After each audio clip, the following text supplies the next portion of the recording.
Guns are always going to be challenged. Abortion's always going to be challenged. Any topic that has that kind of passion behind it is always going to be, up for debate.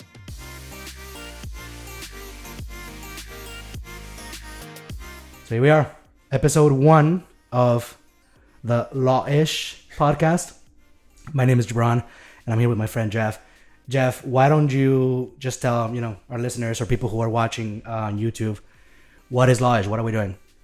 So the purpose of this podcast is we wanted to, take legal topics of all different types and really just make it a lot more digestible to our viewers. We realize a lot of the legalese and just the topics in general can be very complex, and they are very important topics to so many people.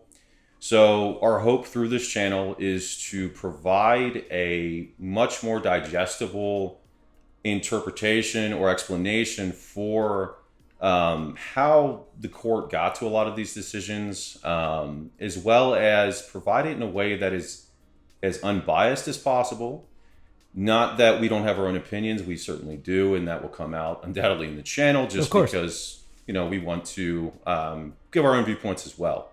And the thing is, we are human beings. We have opinions, but you're right. We're trying to discuss all sides of an issue and not just get married to one. Exactly. And I mean, because that's truly important, especially in today's society where everything is so polarized. I think that giving, all the viewpoints and different kind of perspectives on these topics is important. So that is ultimately the goal of this channel. We're going to cover a lot of different topics.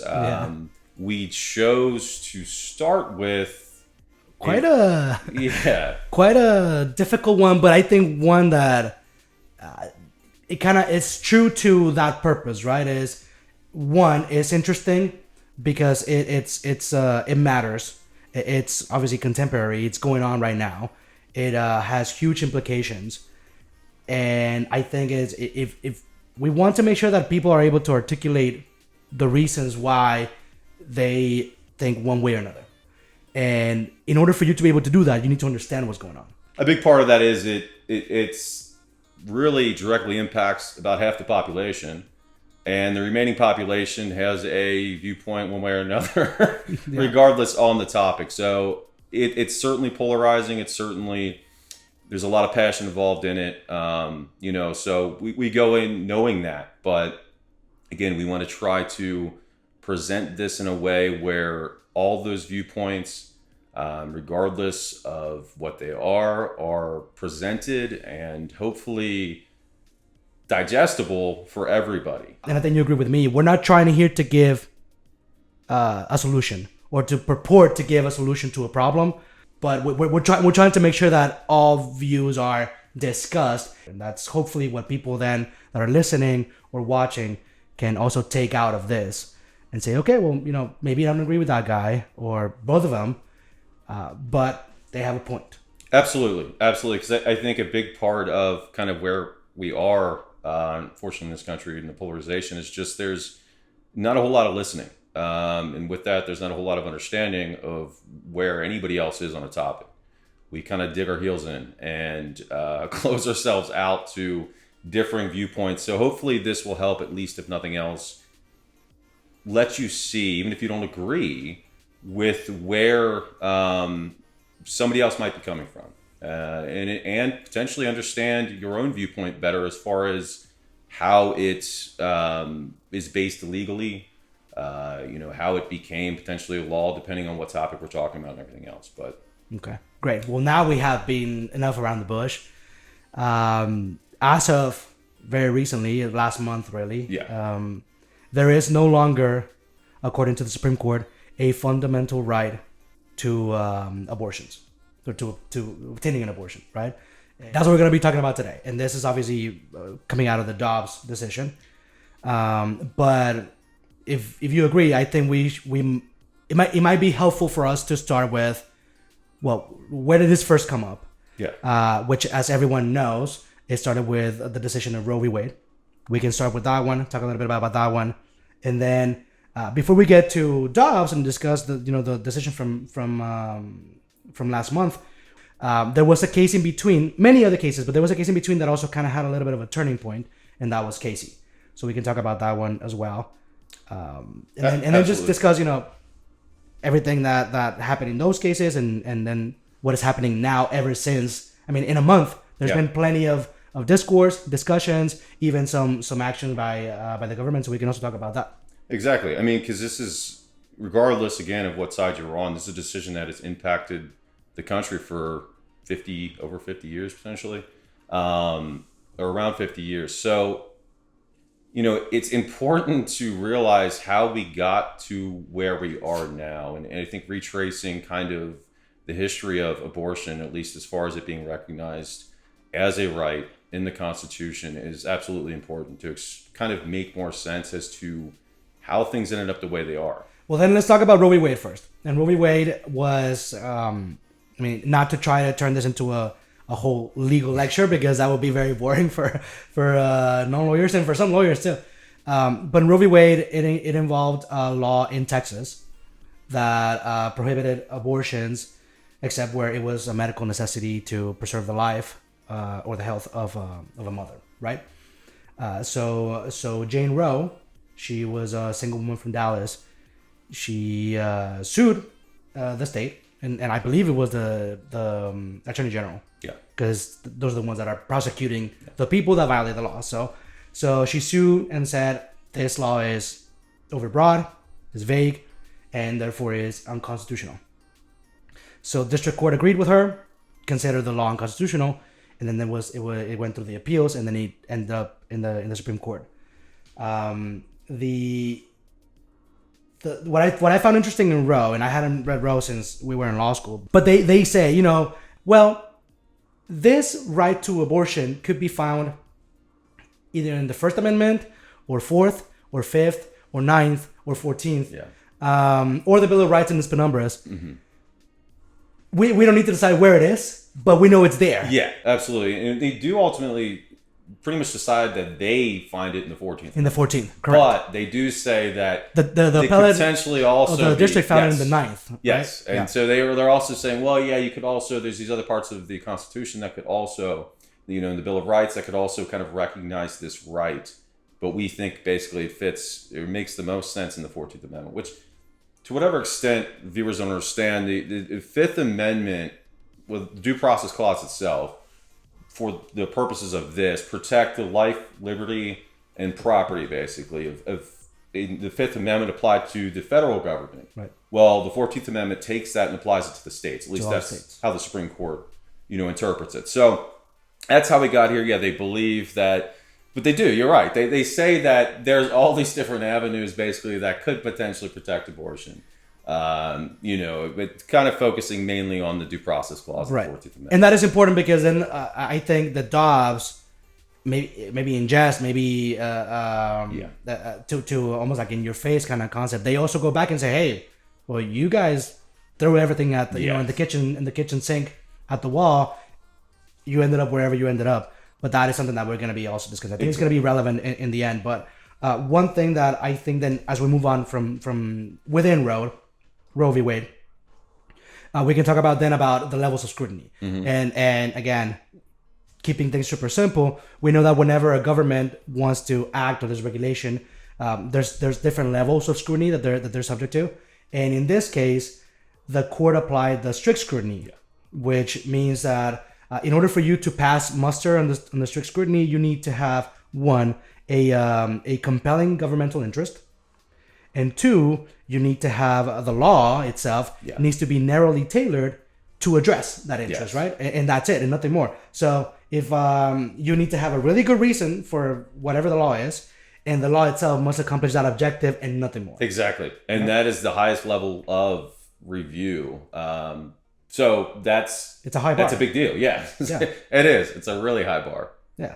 Within the arguments that the government was presenting, or the Attorney General, is that they were saying, well, we think that a fetus is a person. The court within Roe v. Wade says the different parts of the Constitution that do have the word person in them, it's not defined anywhere, but there was no indicia within the language itself that a fetus was a person, because all the language that you could find wherever there was a reference to a person it referred to post-birth, right? So that was like, well, we don't think this works. Then the government brought on another point that I think then gets discussed in Dobbs, and that is that they said, well, we take the position that life begins at conception. Yeah. And the court again was like, well, we don't know that we want to get into the theories of life because we're not in a position to discuss that. Dobbs kind of calls back to that language as well later on. But within the argument, I feel like the court did take a position because we ended up with viability, right? They did. And the issue too, and yeah, like you said, Dobbs kind of touches on this as well.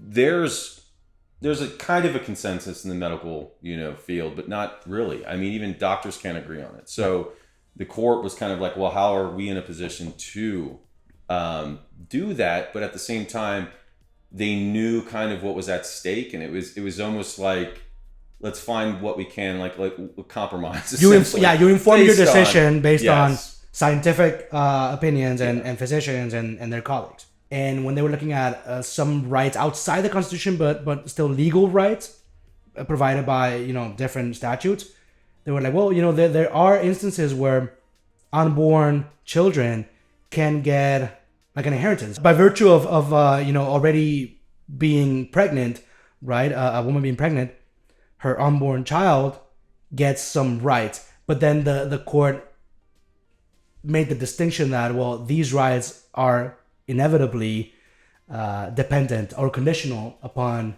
a live birth. Yeah. So then that kind of also pushed back against that argument as well. And then we get to, well, you know what? Let's then try to get that compromise, like you said, because they knew what was at stake, as you said. So where we ended is essentially what the court will later hold as a central holding of Roe v. Wade, and that's the following.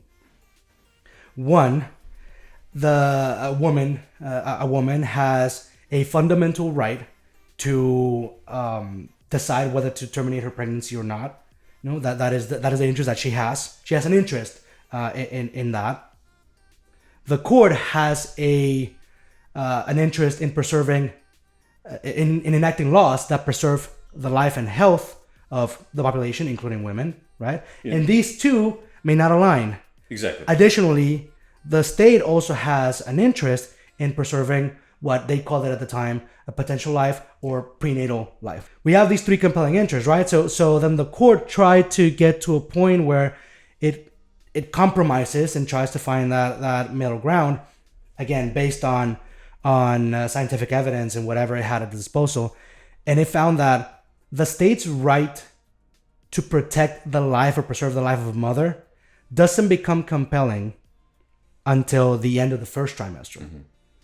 Then you have the viability piece, which is the state's interest in preserving the potential life. And that one doesn't become compelling until the end of the second trimester. Yes. Which means that of these two governmental or state interests, the earliest one becomes compelling at the end of the first trimester, meaning for the first trimester, a woman should have unfettered right to an extent to decide whether to end her pregnancy or not. Absolutely. And for listeners, just in case you don't know, viability basically is just saying that the fetus could survive outside of the mother's womb on its own at that point. So that's kind of why that's the trigger point, because it's, I guess, seen more as being potentially a living being if it could survive on its own, right? Not relying on the mother. But anyway, just thought. No, that's a good point. It's for clarification. That's a great point. So during that first trimester, a woman had the right to, along with her physician, decide if she if an abortion was right for her without any government intervention. At the end of the second trimester, when then you get to viability, that's when you start seeing that overlap, right? And the state's interest becomes compelling, and the state can then, at that point in time, enact laws that prohibit an abortion, but so long as there was also an exception that could still preserve the life of the mother or the health of the mother. Exactly. And that is essentially where Roe ended up. Now we fast forward 20 years, and we have the case that was definitely discussed by the Dobbs decision, which happened last month, but I find personally that it's not as often discussed by just other people when they discuss Roe v. Wade. And I think it's still important because these two cases, Roe v. Wade and Planned Parenthood v. Casey essentially created the framework that has lasted, like you said, for almost 50 years. Yeah, and so part of kind of what's interesting is a lot of people, like you said, don't even acknowledge that Casey existed. They don't know about it. I think it's everybody says Roe v. Wade, so that's kind of just seen as being like the abortion case, the controlling opinion. In Planned Parenthood v. Casey came obviously after Roe, and certainly is important, especially in kind of explaining where we got where we are. And two, to that extent, Roe was decided 7-2 decision. So meaning 7 justices were in support of the decision. Notably, Planned Parenthood v. Casey was a 5-4. So a lot closer of a decision. Exactly.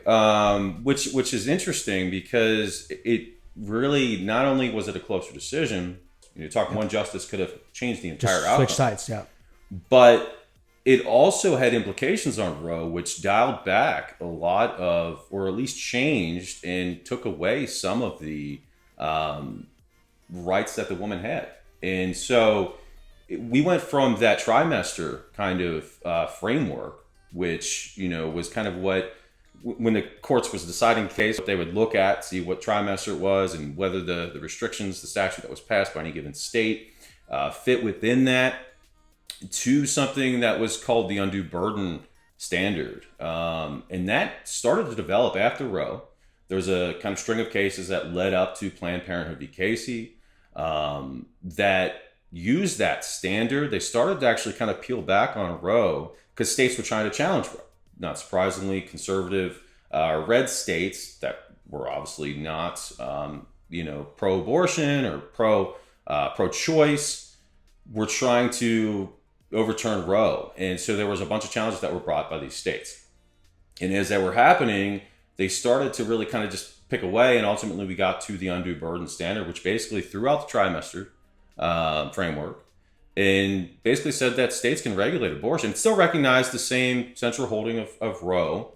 The state has compelling interest in obviously protecting that life, and then the mother has an interest, obviously, in the right over her body to do, her medical procedures and just that kind of liberty interest in her body. So it holds on to that main kind of tenet, the 14th Amendment, the Due Process Clause, but it takes the framework and changes it. And the undue burden test, what it really did is it just said that a state can regulate abortion as long as it is not creating essentially an undue burden, which is seen as being like a substantial obstacle, right? Substantial obstacle. So Planned Parenthood, there was a lot of kind of basically changes or regulations that were trying to be put in place when it got taken up to the Supreme Court. There was a 24-hour waiting period, right? Which was basically, you'd have to wait 24 hours before getting an abortion. It's basically kind of they're called informed consent, basically. Correct. Right. So, you could reflect on that decision.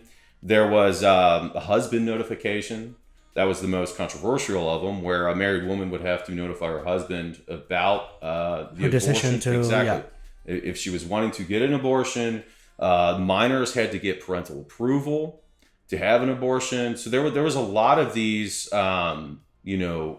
regulations basically that were being challenged. The main one that really kind of was the issue, as far as being seen as actually being an undue burden, was the husband notification. Right.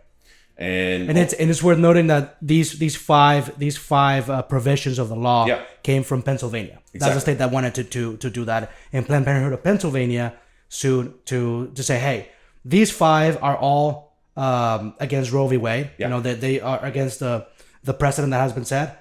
But the husband notification was seen as, you're essentially giving the husband a veto power. Yes. And it's kind of, the interesting is it wasn't really just a notification, right? It just sounds like, oh, you gotta let your husband know you're doing this. But I mean, and there's a discussion of it being, is it consent or is it notification? I think the dissent at one point says, listen, this is not like other cases where we let the consent. This one is notification. But in reality is, and think about it in a pragmatic way, is it really notification if you think about cases of domestic violence or where there's like oppression within a marriage or a relationship? You can understand why notification can just essentially put your husband on alert and then your husband is going to lock you in the house, Yes. or is going to do something else, change you to the bed. Yeah. And then all of a sudden we went from, it's just notification to you have to carry this to term against your will. Or if you're in an abusive relationship, you're a battered woman, and then are you going to go notify your husband of that? Right. I mean, that could have horrible implications. So yeah, it was worded in a way that was seen as being like, this thing that wasn't obviously a big deal, but obviously there was some serious implications. And the only justice to kind of really support that was Alito, which is interesting because we'll touch on that later, but he's actually writes the majority opinion in Dobbs. Right. But anyway, the state, I mean, this was a pretty big rollback. Basically, they said states can regulate abortion. We're throwing out the trimester framework, partially because, there was some discussion on whether or not it was workable and everything else. And then as long as it didn't put a substantial obstacle in the way, states could regulate abortion. Yeah. Two things that I think are noteworthy as you're wrapping up the case is the first one is they obviously relied heavily on stare decisis. Yep. And for people who don't know what stare decisis is, it's just the legal concept that once a court has created precedent, has made a decision, then they need to follow that decision. Knowledge. Like you said, there's a lot of reasons, but one is like obviously ignorance of the law is not an excuse, right? So if you break the law, well, if it's changing all the time and you don't know what the law is, how are you supposed to be able to really comply follow with that? it? Yeah, follow it. Yeah. But also, people rely on it. They make life choices, decisions based around what the law is, and then just the legitimacy of the court itself. If it's constantly changing, and we're supposed to be basing these decisions in the Constitution, then what does that say about the court? Exactly. And their ability to interpret. And that was going to be my second point, which is they also talked about, we shouldn't be changing these laws, one, because of stare decisis. It's an important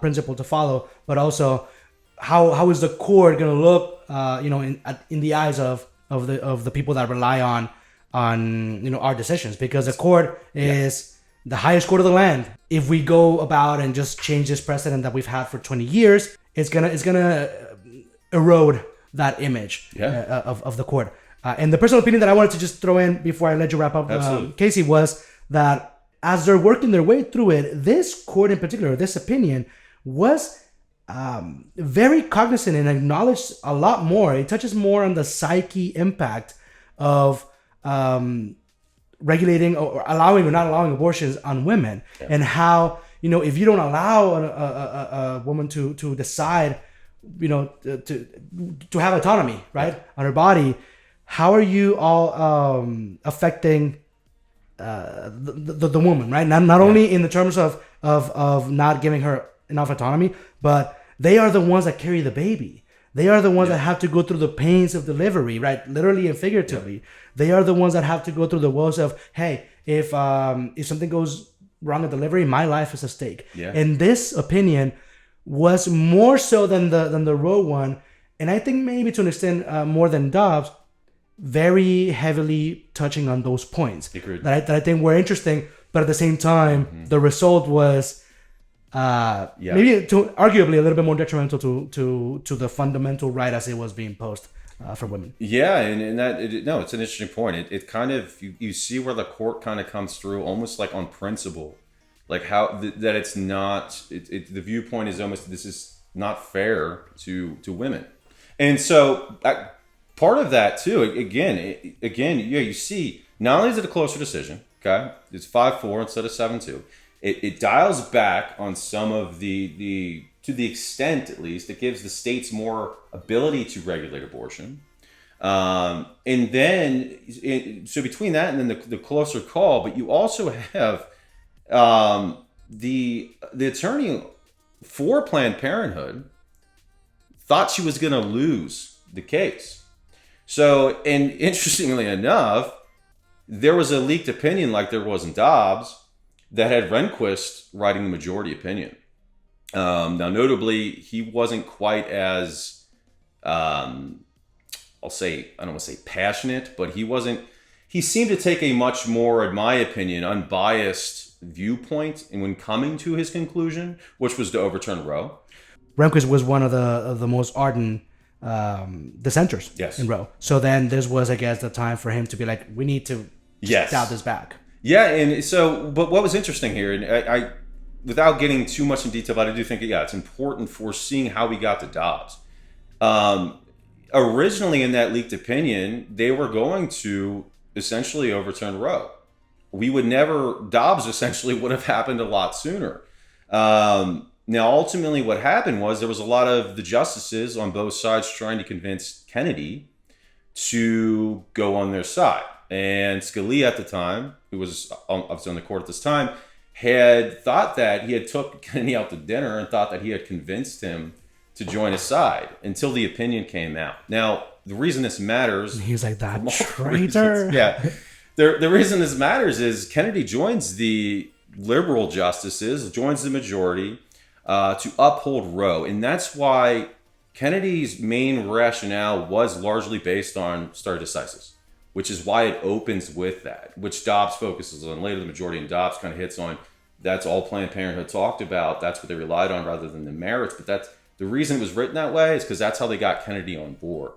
But really the implications were this almost didn't happen at all. Yeah. So it did happen. Planned Parenthood did go, obviously, in favor of upholding at least the core tenets of Roe, but that almost didn't happen. And then even then, with it upholding those tenets, it dialed back on a lot of what Roe was, a lot of the rights essentially, as far as to whatever extent the women's interest was there. It gave the states essentially more deference. And ultimately, just kind of what that gets at, it shows how even then, back when Planned Parenthood v. Casey was decided, it was super close, and so I feel like a lot of people, probably a lot of our listeners kind of thought that Roe was always going to be there. And again, if you don't know about Planned Parenthood v. Casey and the implications that kind of had on abortion, it makes sense why you would think that. You don't know how close it was to not being the law of the land for the past, exactly. 30 some years. So I think that is important, obviously, why I talk about the history and kind of how we ended up getting to Dobbs. Then we come to Dobbs, right? Yeah. It just happened last month. Justice Alito, to one of your earlier points today about how he was a very fervent, opposer of the Casey decision. Well, then turns out he is the one that drafts the majority opinion this time around. And now this is where it's going to start getting obviously quite difficult to discuss, because this obviously turned everything on its head. And the reason why I think is difficult is because when we talked about this, the opinion itself, the opinion, I feel like it's obviously apart from a lot of the social considerations, such as, when you deny the right to get an abortion in a safe way, right? Performed by an actual qualified physician in a clinical environment, some place where it's safe. When you deny that, who are you impacting, right? You're impacting people that are of low resources.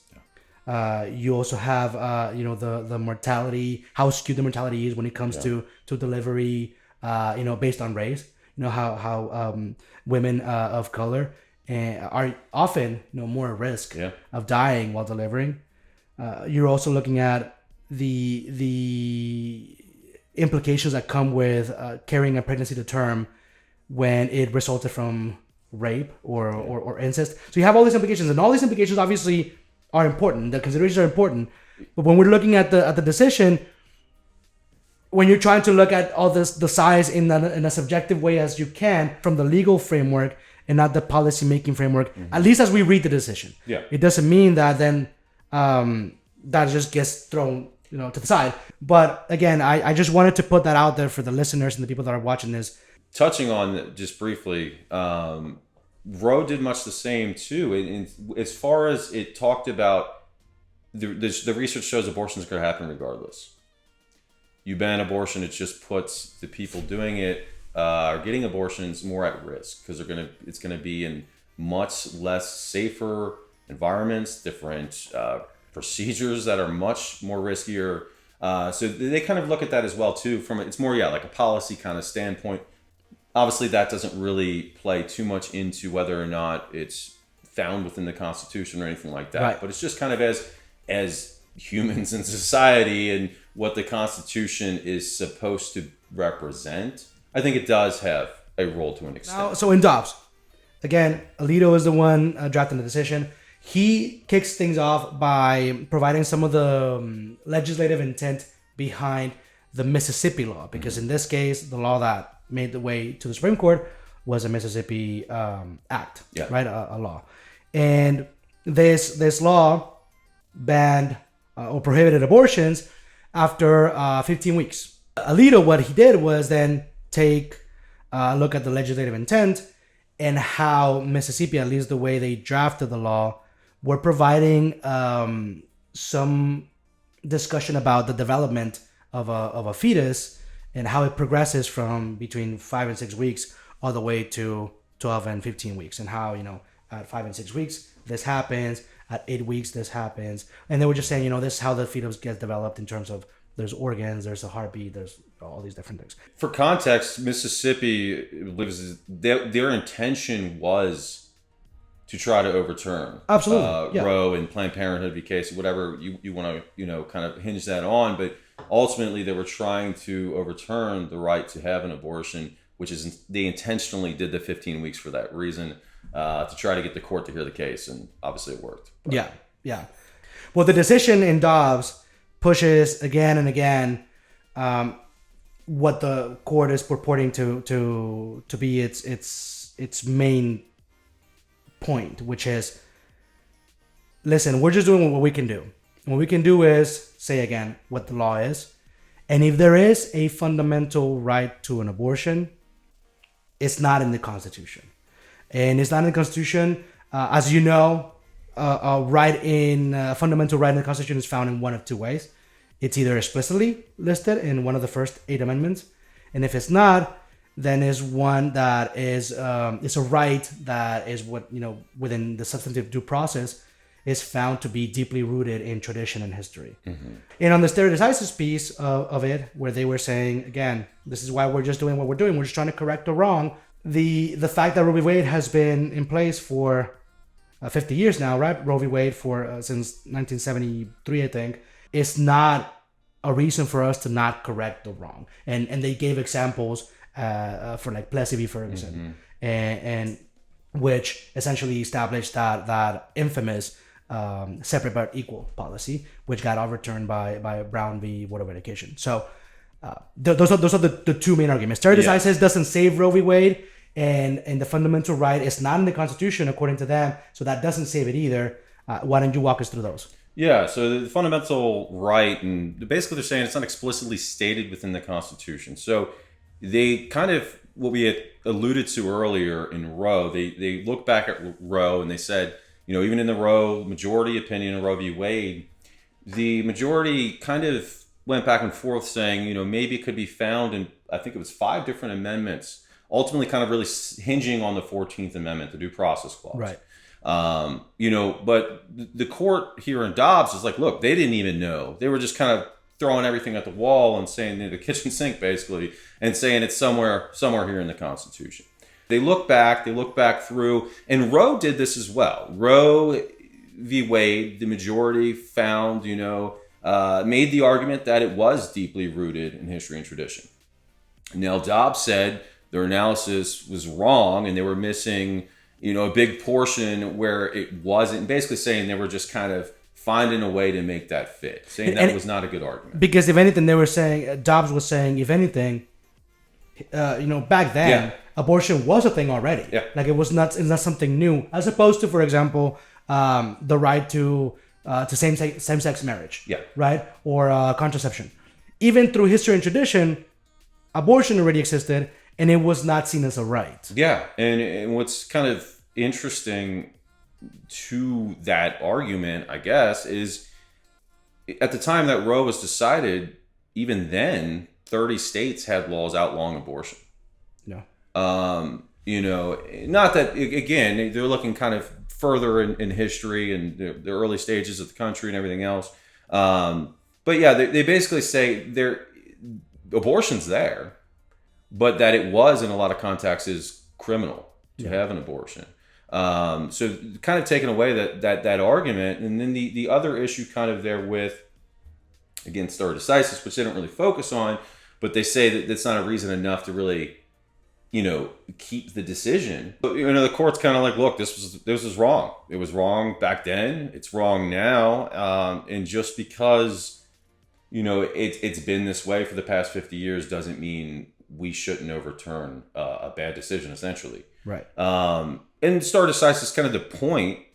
Stare decisis is the legitimacy of the court. Again, like we talked about earlier, if you're going to keep changing decisions and people can't really know where the court's going to go, and they're supposed to be, each time they make a decision, interpreting the Constitution and saying what is and is not protected, well, that doesn't give you much faith in their ability to make that determination, right? And there's a reason, I think, for that. There's a reason why the court a lot of times just denies certiorari. Like, no, we're not going to talk about this, because when the court speaks, if you will, people expect it to be something that it's being carefully considered, and then it becomes the law of the land for a reason. Exactly. And the court, in this case, acknowledges that. They say, they kind of acknowledge that, this might, kind of impact people's viewpoint on the court. But really that doesn't essentially matter. It's still not enough for us to keep a wrong decision. In their mind, a bad decision. So that's ultimately why, it gets overturned. They look, it's in history and tradition. There is, but not the right to an abortion. No. Abortion itself is, and in a lot of contexts, it was criminalized. And it's also not explicitly stated in the Constitution. I feel like that determination, where you have two routes for a fundamental right, it's either explicitly stated in the Constitution in the first 8 amendments, or is something that is deeply rooted in history and tradition. You essentially create a finite realm, right, of things that can ever meet that scrutiny. Yeah. Because if we're limited by whatever was traditional practice and existed at the time the 14th Amendment was enacted, well then that's a very limited scope of things and activities that can exist. Exactly. And as a country who, we strive and drive for innovation in the future, as we strive to innovate in technology and go leaps and bounds ahead in science and all that, it's easy to imagine that there might come a point where something becomes so embedded into society, maybe not in history tradition, but now is something widely acceptable, that doesn't become a fundamental right, because in 1776 it didn't exist, or later on when the 14th Amendment was enacted, it didn't exist. And then you can think, well, arguably the states could take on the role of saying, okay, well, we will then create laws that create these rights. But if you're talking about fundamental rights, it would make no sense for it to be applicable in 30 states, but not in 21. Exactly. And which then, or even if you had a federal law, let's say the government says, okay, you know what? The judicial is not going to do it.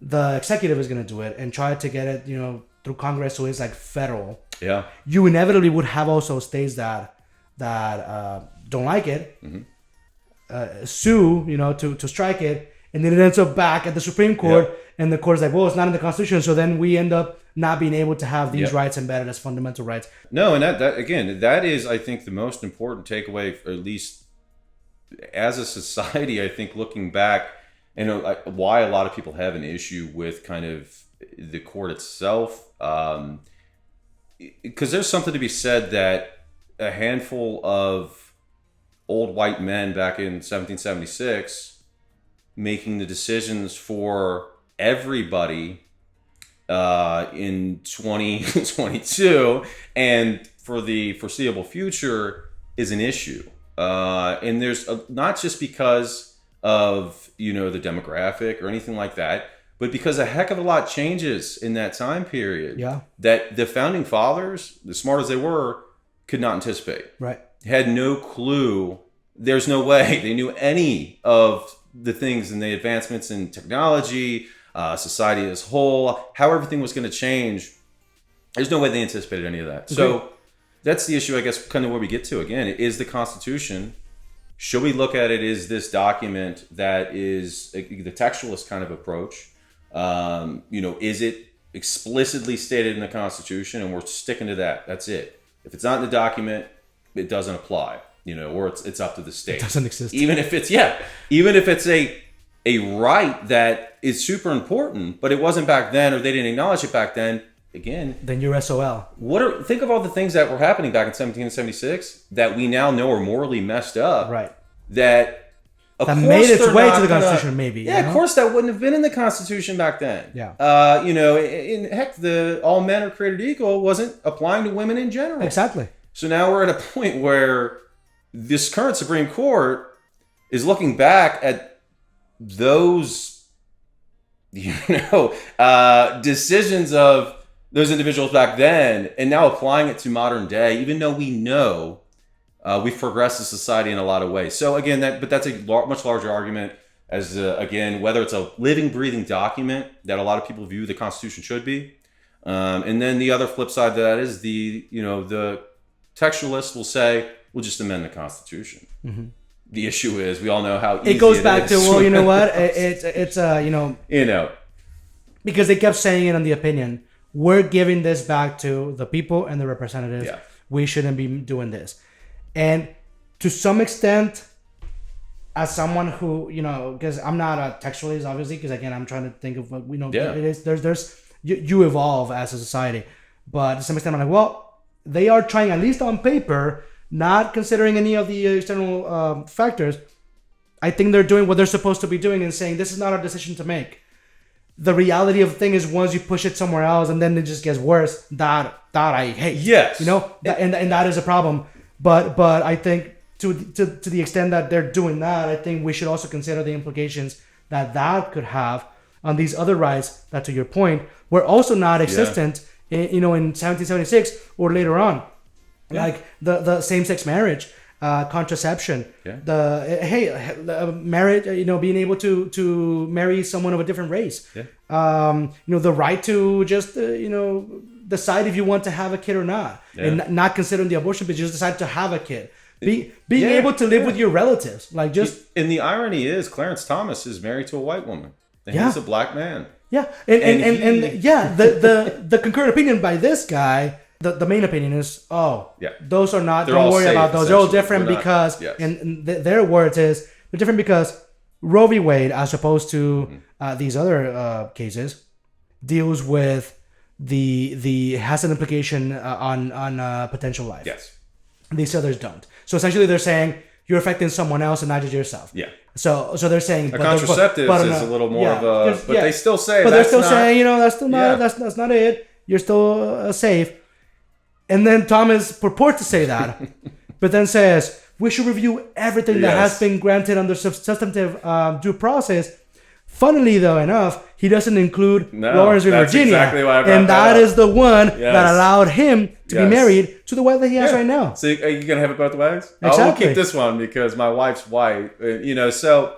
And personal opinion, I just think that guy is a piece of shit. Well, he is, but... But that's just me. And apparently the rest of the court doesn't agree with him. But that is also kind of, and there's some hysteria now. And I guess we're, after this decision had come out on how it might impact all those decisions. And you get people on, the conservatives saying, oh, well, liberals are just being dramatic. The court said they're not going to do that. But there's reason to be concerned, if nothing else, for Thomas's opinion, who is sitting on the Supreme Court. Mm-hmm. And then on top of that, there were suggestions during confirmation hearings of 3 justices who ultimately were responsible for helping kind of tip this, in the way it went, that kind of alluded to Roe being settled law, almost as if they weren't going to overturn it, without explicitly saying that, but saying that it is longstanding tradition. It's been the law for this entire time, stare decisis, and now. Look what happened. Here we are. So I don't think it's unreasonable to then be like, oh, well, all this other stuff's at risk now. Yeah. And even in a less abstract way as well, even if we look at the decision, they're saying, no, those cases are fine because they don't involve the ending of a potential life. But also within the decision, they're saying, we are overturning Roe v. Wade because it's not in the Constitution and it's not deeply rooted in tradition. Yes. Nothing stops them from going back and saying, well, same-sex marriage is not in the Constitution and is not deeply rooted in tradition. On the opposite end, it was like, for the longest time, frowned upon. Yeah, and they basically say substantive due process isn't a thing. Yeah, same thing. Procedural due process, okay. And everything that hangs on that, it's out the window. Which is all of that. So, and that's why a lot of people are having issue kind of grappling with the decision, because you're saying, oh, look, we're only deciding this because it has a right to potential life is at risk, you know? Yeah. So it's different. But you're saying that the legal reasoning that created this, determined this to be a fundamental right doesn't exist. And it also applies to all these other cases now you're now saying aren't at risk. So it doesn't really jive at all. It makes no sense in that regard. I mean, it gives you no comfort. Yeah. Because if the legal reasoning of the court to punt it back to the states makes sense, if we look at it in the most objective and way possible, it makes sense. Yeah. But by your own words, you're putting all these at risk. Absolutely. So it's and part of too what was kind of I thought interesting in that opinion is from a textual standpoint, their reasoning, if you align with that, makes sense.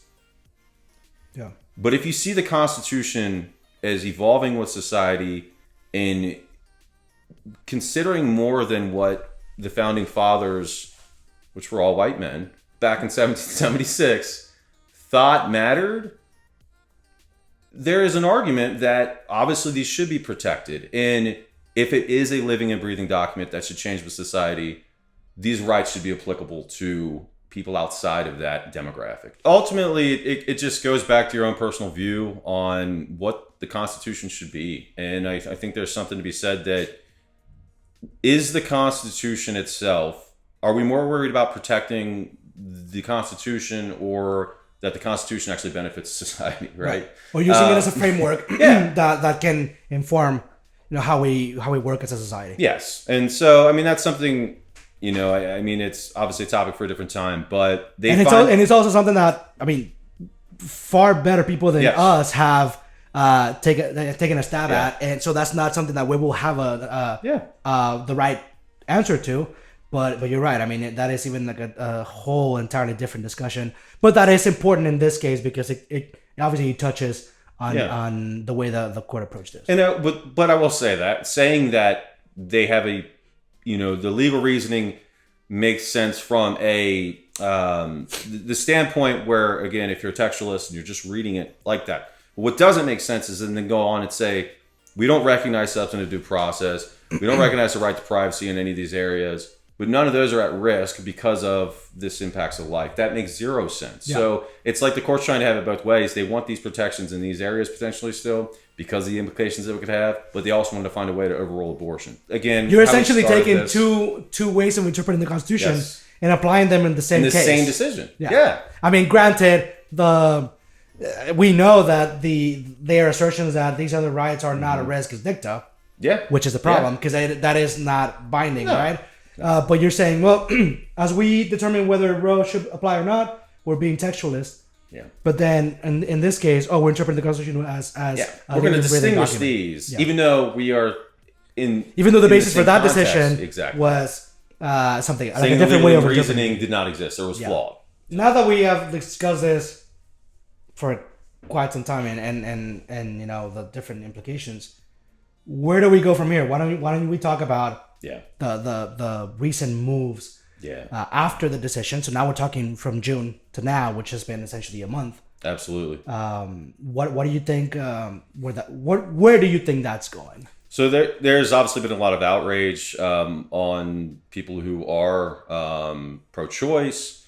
A lot of surprise to an extent, but there was obviously the leaked opinion. So I think a lot of us saw it coming since that came down. It was just kind of I think it hit different for a lot of people when the decision actually came down. But because of that, people are obviously wanting a solution if they are pro-choice. And we know the Supreme Court's not going to give that solution, right? So looking at other avenues, other branches of government, several things have been proposed. The Biden just enacted a executive order. Right. Kind of is supposed to really just kind of help with access to abortion medications. Certainly does not in any way expand the right to abortion, but just gets the FDA involved in trying to really make those more accessible for people. That is something that's kind of all the kind of avenues we have, the immediate avenues, ultimately that issue comes into play. So going back to the first day of law school for a lot of us was a case called Marbury v. Madison. Right. which essentially decided that the court determines what the law is, not Congress. Now, Congress can pass laws, but Supreme Court specifically, is ultimately the ultimate decider in deciding what the law is or interpreting the law, even when Congress passes statutes. Now, sometimes they'll give some sort of, the guide for the Supreme Court to follow what their intentions were at the time when they passed it. A lot of times they don't. So the Supreme Court's just out there kind of trying to put themselves in Congress's shoes and decide what they would decide or what they wanted in that time, what their intent was.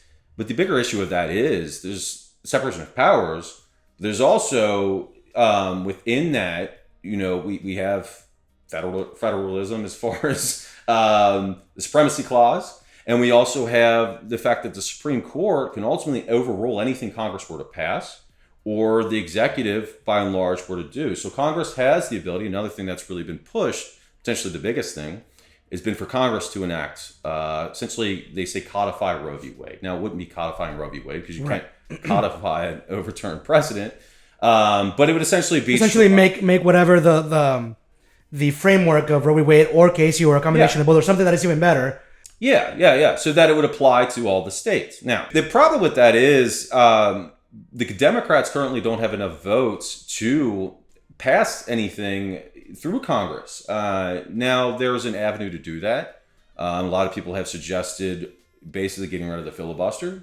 The Democrats don't have the votes to get rid of the filibuster. Okay. Manchin, and they would need him on board for sure, and potentially one other individual to actually get rid of the filibuster. Let's say the Democrats get enough votes, they get rid of the filibuster, they pass this act. Okay. There's two problems with that. First problem is filibuster's gone. If and when, which a lot of people think it's going to be this midterms, power changes hands. There's a shift in power. Well, okay, then they're going to just change it again. It's going to be even more. It's probably going to be even more stringent when it gets exactly. It could be reimposed, potentially even worse. But the other issue you run into is they would really have to get past this through the Commerce Clause.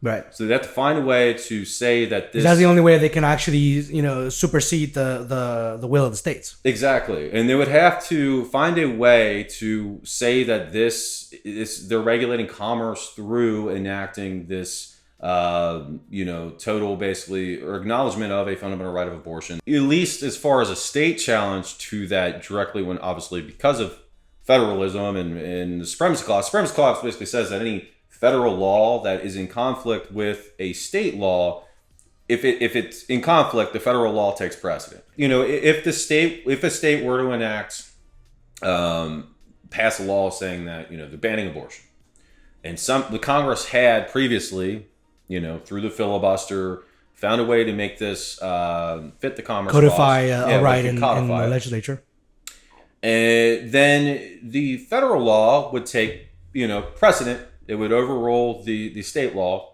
because of the supremacy clause, which is just basically saying, obviously, the federal government, decisions made by the federal government because of the way our country's run, and federalism itself takes precedent over an individual state's law.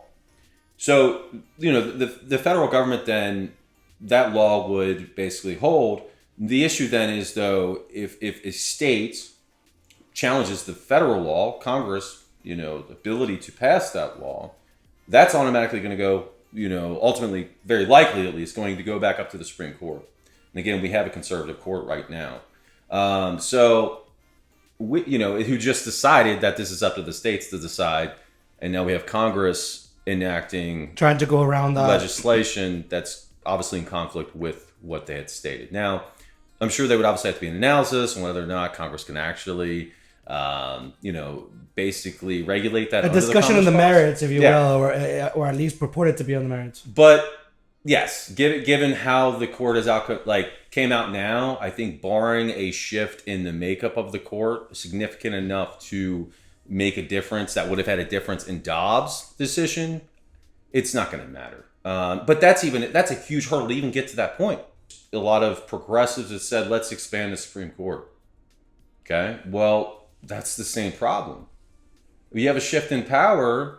It's not like, so what do we go up to 12 or whatever you need to pass your current, whatever the party is, the whatever laws you're trying to get passed or challenged, and then there's a shift in power, and then we just keep expanding it every time there's a shift to make it fit our own ideology. Like, if anything, that directly goes, and I know people are like, there's obviously a huge concern with trying to find an immediate solution, and I get that because it's a big deal, but at the same time, it's like, that's just politicizing the court even more than it already is. That it's viewed already as being, So I don't think that's a solution. I also, I don't think the real solution we have, the immediate solution we have right now, and even the executive branch has acknowledged this, and Biden said, turn out and vote if you want to change this. Right. It is up to the states. That is the law right now.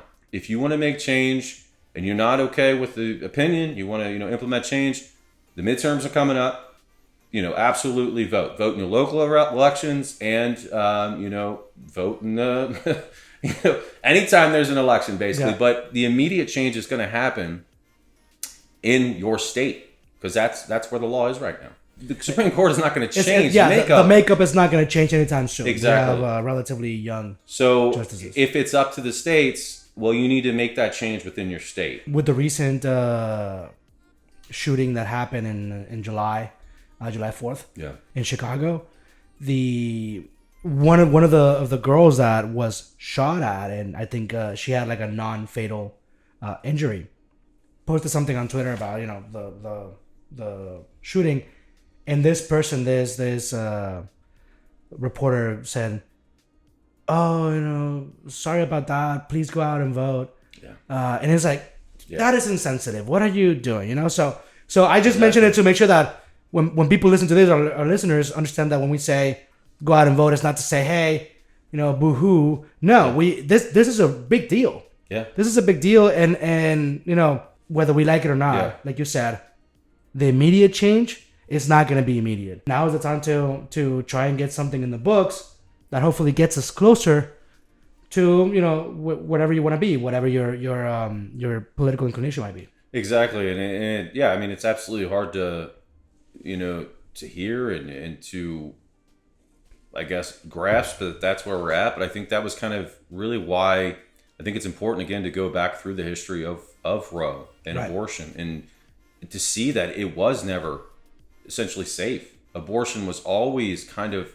hinged on one justice, or and was already starting to be peeled back during Casey. And even Casey didn't even happen. It almost went the other way. And so it just shows the importance of, again, voting. I know it's frustrating, because people want an immediate solution, but and don't get comfortable. If you don't take things for granted. I'm not saying people are, but it's like, it's easy to be like, not really think about stuff because it's been like that for 50 years, to be like, oh, it's always going to be that way. But we know it's not. And this, brings another point that, we don't need to talk about it today because we've had quite a lengthy episode, because it warranted a discussion, right? But it's the fact that we have a two-party system, and whether we like it or not is probably not going to change anytime soon. And that being the case, to your point, it is easy to be demotivated and disillusioned with the options we have, because really having two people or two parties doesn't feel like much of a choice. But all these decisions that happen because of the systems we have in place should inform the way you vote, and not just, well, you know what? I had 17 checkboxes of what I wanted in a candidate, and this one only fits 3. Exactly. That should not mean you should not vote. Yeah, no, it is. I think we're stuck with what we get. But what the parties we're stuck with two parties, first of all. We're stuck with whoever they nominate and making a decision between those two. And that's all we have. And you either, I get there's that the kind of mindset that, well, you're supporting the two-party system, or you're allowing them to nominate these lesser candidates to whatever extent by voting. But it's like, this is the government. This is our system of government. The one thing that kind of gives me a little bit of hope, as someone who doesn't fall squarely on either of the two parties, is that you're getting more and more attention of some more pragmatic candidates, if you will. Even if they fall within one of the two parties, they're being more pragmatic and trying to say, hey, listen, well, let's not go crazy one way or crazy the other way. It doesn't mean it's going to change anytime soon. Agreed. Like you said, we're still with what we have, and within the tools that we have to work with, we're gonna have to build whatever we can. Yeah, and I think it's worth noting too, like, if history tells us anything, and seeing how we got to where we are now, abortion and several other rights that are controversial, they're never going to be settled. This is always going to be a constant, battle for, those rights. And that is why you need to keep voting, why you need to turn out, and not take any of this stuff for granted. It's because it's always going to be being challenged. Guns are always going to be challenged.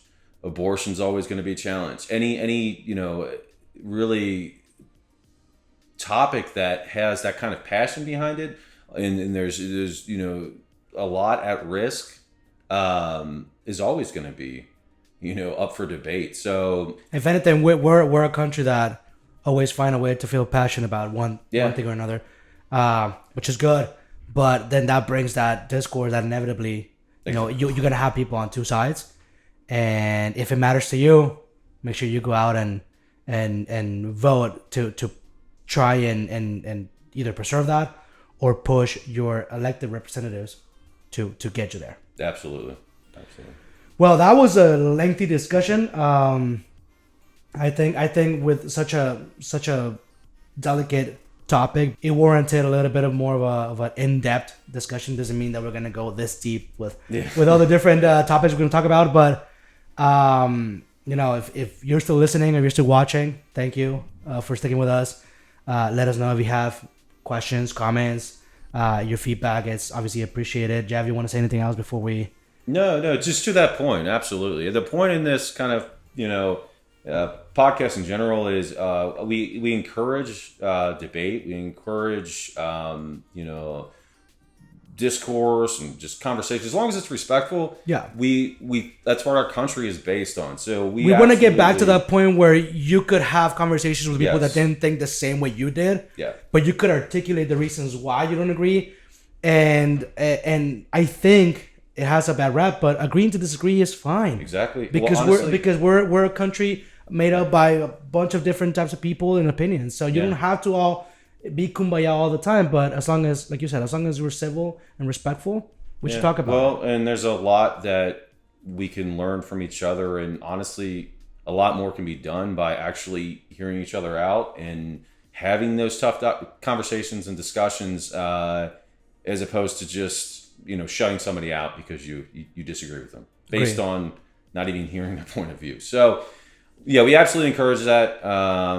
And open to any sort of discussion or viewpoints or anything that you think matters as well. So, we always want to keep that kind of throughout, regardless of what the topic is. Now, we do realize this is obviously a much more sensitive topic, and this isn't just, I don't want to say, like, we do have our own viewpoints, and those viewpoints in something like this are obviously going to be a lot more impassioned than something that does not impact somebody's right, and control over their body. So I don't want to downplay the significance of the decision and the impact that it has on women and the country as a whole. But, even if you go back to Roe, they also saw that there was two different sides to the arguments, and both sides need to be considered to an extent and respected to an extent. So I think, again, we can learn a lot from each other, and you can't do that unless you have those conversations. Agreed. Yeah, agreed. All right. Well, thank you for sticking with us. We will see you next time. This was Lawish.